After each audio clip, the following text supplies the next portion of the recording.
transmitindo a santa e poderosa palavra. Senhor, usa o teu vaso, Senhor, e abençoa todos que estão aqui nesta manhã, Senhor. Alcança, Senhor, a petição, Senhor, alcança, respondendo, ó Pai. Traz à existência aquilo que não existe, amado Deus, e dá vitória para o teu povo. Abençoa a rede presente de Deus, todos os trabalhadores, funcionários, Senhor, amados, revendedores, ó Pai, todos os nossos clientes, ó Deus querido. Alcança com a tua bênção, Senhor, na vida de cada um, amado Pai, no nome de Jesus. Assim eu oro, Senhor, e já te agradeço, no nome de Jesus. Amém, Senhor. Amém, missionária. Deus abençoe. Amém. Sua casa, seu lar.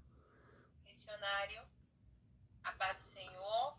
Está com oportunidade, 20 minutos daí para entregar esse maná do céu em nossas vidas. Amém. Eu não estou conseguindo. Estão me ouvindo?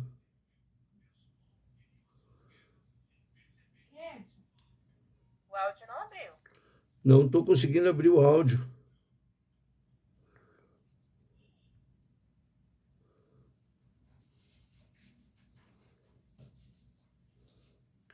Não abriu, né?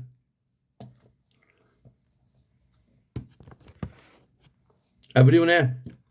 Consegue me ouvir? Sim. Beleza. Se tiver com o áudio aberto, deixe só o dele, por favor, irmãos, em nome de Jesus. Abriu. Graça e paz, irmãos. Eu quero agradecer pela oportunidade de estar aqui.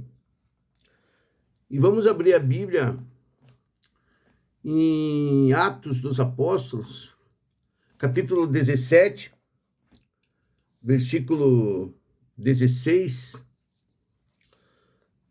Atos 17, 16 diz assim: enquanto Paulo os esperava em Atenas,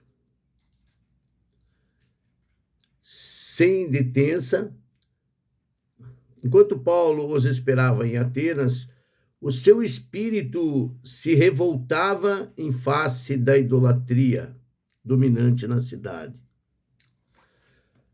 Aqui numa outra versão, fala: enquanto esperava por eles em Atenas, Paulo ficou profundamente indignado ao ver que a cidade estava cheia de ídolos. O apóstolo Paulo tinha ido a Tessalônica na sua segunda viagem missionária e ele se dirigiu a uma sinagoga, como sempre fazia, para expor as Escrituras.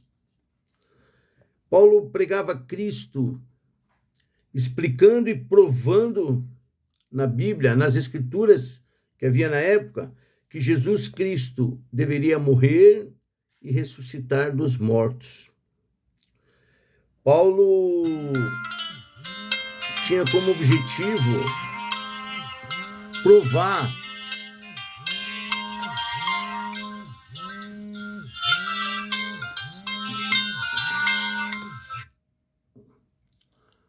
Desculpa, irmãos. Paulo tinha como objetivo provar que Cristo, que o Jesus era o Cristo. Algumas pessoas acreditavam que aquele homem que morreu naquela cruz era o Messias, mas nem todos acreditavam. Alguns judeus ficaram com inveja e reuniram alguns homens perversos e fizeram um tumulto. Queriam prender Paulo e Silas. Paulo teve que fugir para Bereia. Em Bereia, Paulo fez aquilo que sempre fazia: pregava e ensinava a palavra de Deus. Só que os bereanos eram um povo mais nobre que os tessalonicenses. Eles recebiam a palavra de Deus com grande interesse. Examinavam as Escrituras todos os dias. Quando aqueles judeus lá de Tessalônica souberam que Paulo estava em Bereia, pregando, ensinando e que as pessoas se convertiam, eles correram para lá, agitando e alvoroçando as multidões contra Paulo. E mais uma vez Paulo teve que fugir. Dessa vez ele fugiu para Atenas. Percebam que Paulo sofria uma perseguição, sofria a inveja, todo tipo de dificuldades. E nós também temos esse tipo de coisa, né? Muitas vezes estamos fazendo alguma coisa e esse projeto, esse plano que nós fazemos começa a dar certo, aparecem pessoas para querer derrubar, para perseguir, pessoas que vão contra. E Paulo fugiu para Atenas. Atenas era uma cidade totalmente idólatra, cheia de ídolos pagãos, onde o maior dos ídolos era a deusa Atena, ou Minerva, né? E Paulo, diante de toda essa idolatria, todo esse paganismo, ele ficou profundamente indignado. A palavra fala que Paulo ficou profundamente indignado ao ver que a cidade estava cheia de ídolos. Paulo pregava as boas novas a respeito de Jesus Cristo e da ressurreição. E ficou indignado. Indignado porque ele olhava aquela cidade cheia de idolatria, cheia de erros, cheia de pecado.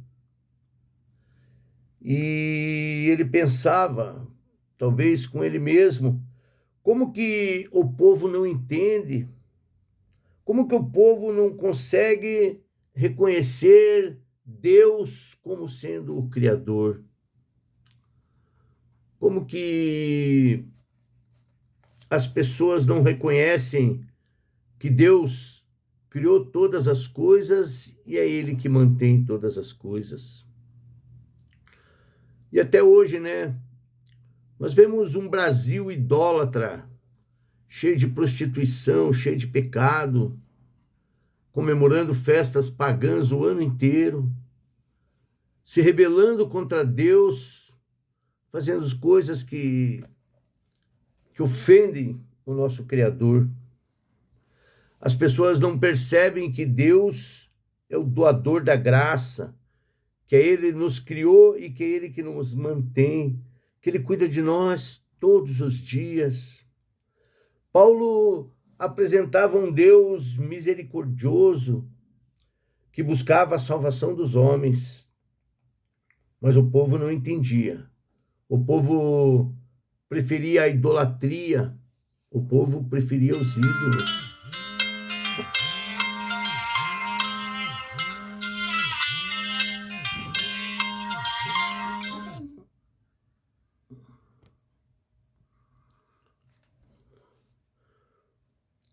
O povo preferia os ídolos. Paulo ficou indignado, mas ele usou a indignação dele para proclamar o evangelho. Nada é mais belo do que a palavra de Deus. Nada é mais lindo, mais bonito do que o evangelho de Cristo. A boa notícia de que Deus salva o pecador por meio da morte e ressurreição de Jesus Cristo, o Filho unigênito, o primogênito de todas as nações, que morreu para nos dar vida. Nada é mais condenável do que um falso evangelho. Nada é mais triste do que uma pregação que não esteja de acordo com a Bíblia. E nós precisamos conhecer a Deus, precisamos conhecer a verdade, guardá-la em nossos corações e vivê-la. Viver de acordo com a vontade de Deus. Fazer a vontade do Pai. Quando oramos pedindo seja feita a sua vontade. A vontade de Deus está na Bíblia Sagrada. A vontade de Deus, a palavra de Deus é o remédio para o pecador, é o alimento para os santos. Deus é santo, Deus é amor e Deus é justo. Deus é santo, um ser separado, distinto, supremo, absoluto. Devemos amá-lo e honrá-lo acima de tudo e de todas as coisas. Deus é amor. Ele enviou o Filho para nos salvar. Se ele se entregou por nós, nós também devemos nos entregar aos outros por amor. Amor não é um sentimento. Amor é atitude. Deus é um Deus justo. A palavra justiça nos remete à excelência moral. Deus é perfeito e tudo o que ele faz também é perfeito. Todos os seus caminhos são justos e todas as suas obras são perfeitas. Deuteronômio 32, 3 e 4. Ele é a rocha. Devemos proclamar o nome do Senhor e louvar a grandeza do nosso Deus. Não nos basta falar de Jesus Cristo. Não basta falar de Deus. Precisamos conhecê-lo, encontrar a sua glória e a sua majestade nas Sagradas Escrituras. A Bíblia Sagrada revela quem é Deus. Quando conhecemos a grandeza do nosso Deus, o que nos resta? Somos como nada. As nossas obras são menos do que nada. A palavra de Deus fala que as nossas obras são como trapos de imundícia. Somos só barro nas mãos do oleiro. Ele que comanda, ele que faz tudo.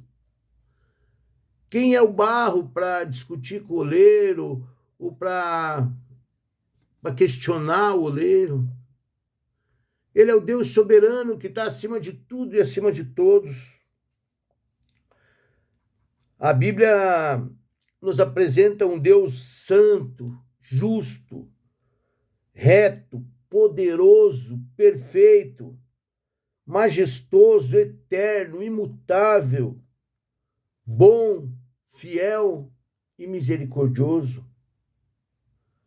Deus é um ser único. Não há outro ser que se pareça com Deus. Deus é soberano sobre tudo. Mas e nós? E nós? O que a Bíblia tem a dizer sobre nós não é algo lisonjeiro ou agradável. O homem era nobre, mas com o pecado veio a queda e o homem foi destituído da presença de Deus. O homem foi separado de Deus. O pecado criou um abismo entre o homem e o Criador.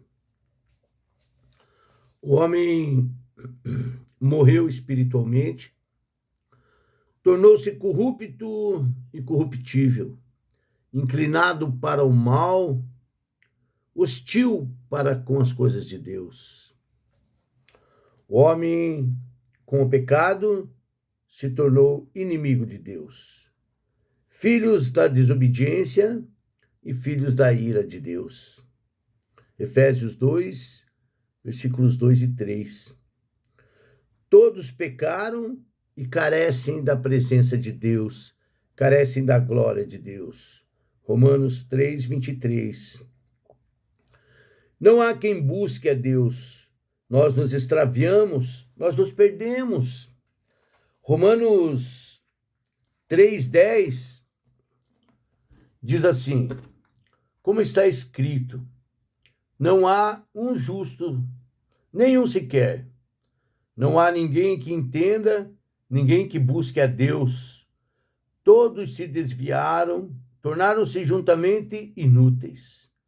Não há ninguém que faça o bem, não há um sequer. Suas gargantas são um túmulo aberto, com suas línguas enganam.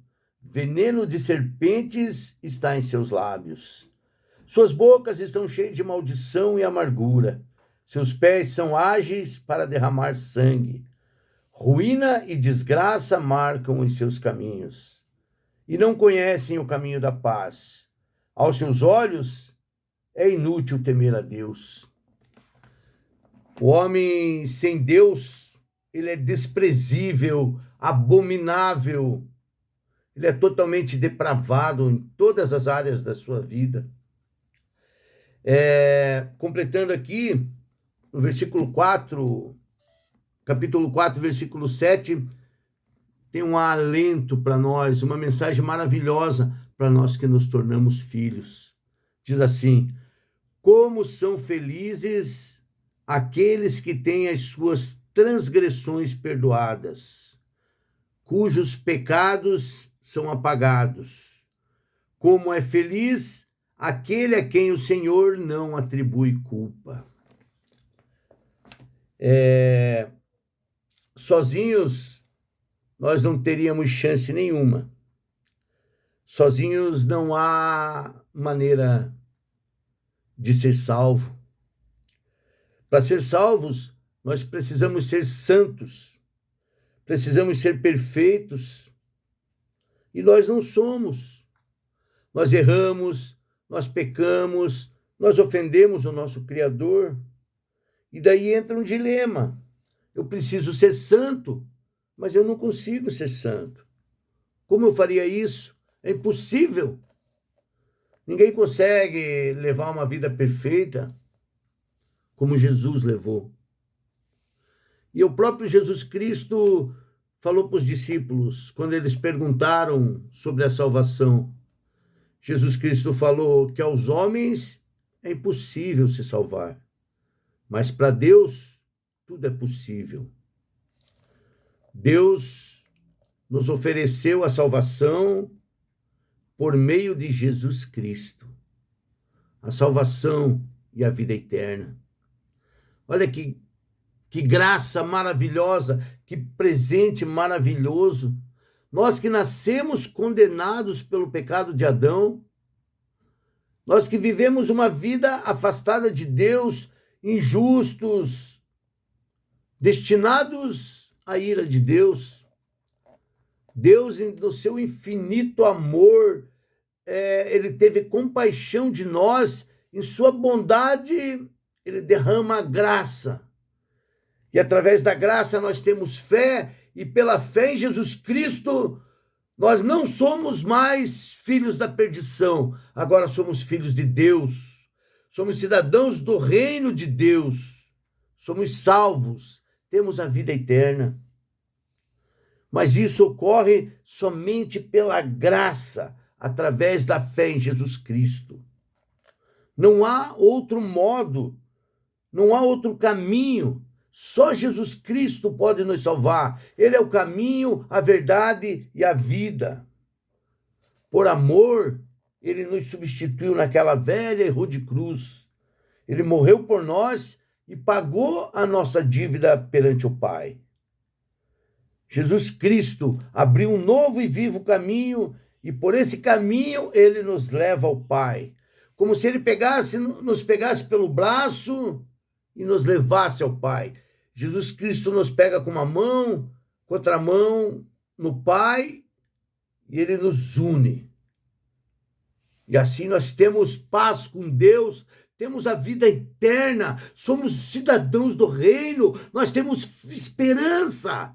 Agora nós não somos mais filhos das trevas, nós não tememos mais esse mundo. O mundo jaz no maligno, mas nós não pertencemos mais a esse mundo. Agora nós somos de Deus, somos filhos do Criador, o Deus Altíssimo. Temos esperança, somos consolados, porque Ele derramou o Espírito Santo, o Consolador, sobre as nossas vidas. Não há mais temor, não há mais medo. Somos mais do que vencedores. Enfrentamos todos os desafios. Ele morreu por mim. Ele morreu por cada uma de vocês. Era isso que Paulo pregava. Paulo pregava Cristo, pregava a morte e a ressurreição de Jesus Cristo. E hoje, o que nós pregamos hoje? Nos púlpitos das nossas igrejas, o que nós vemos? Ainda pregam Cristo, pregam a morte, a ressurreição, para nos livrar do pecado, para nos dar a vida eterna. Paulo ficou indignado. E às vezes nós também ficamos indignados, né? Eu fico indignado. Nós vemos tantas coisas fora de lugar, imoralidades, idolatria, falta de amor a Deus, falta de respeito com as coisas de Deus. O que nós fazemos quando ficamos indignados? Nós discutimos, nos afastamos, nos iramos, pecamos. Há tantos sentimentos e nós precisamos direcionar esses sentimentos num bom sentido. Essa indignação de Paulo levou ele a expandir a pregação do evangelho. Paulo ficou indignado e foi pregar o evangelho e alcançou muita gente. A nossa indignação também deve nos motivar para a pregação do evangelho. Precisamos pregar mais a palavra, falar mais de Jesus Cristo. Amém? Aplicando tudo isso na nossa vida, primeira coisa, duas aplicações aqui. Primeiro, Paulo pregava Cristo. Paulo pregava a morte e a ressurreição de Jesus Cristo. Hoje nós vemos muita pregação. Igreja em cada esquina, YouTube, mídias, redes sociais, muita palavra. Mas, e a verdade? Quantos pregam da forma que Paulo pregava? Quantos pregam a morte e a ressurreição de Cristo? Essa é a primeira questão. E a segunda é sobre a indignação. Nós temos várias situações e nós precisamos usar todas essas situações, tanto as boas quanto as ruins, para pregar o evangelho de Cristo. Amém? Pregar Cristo e pregar Cristo. Deus abençoe a todos. Glória e paz. Amém, glória a Deus. Palavra abençoada. O Senhor vem nos falar sobre a sua essência, né? Sobre a suficiência da palavra de Deus.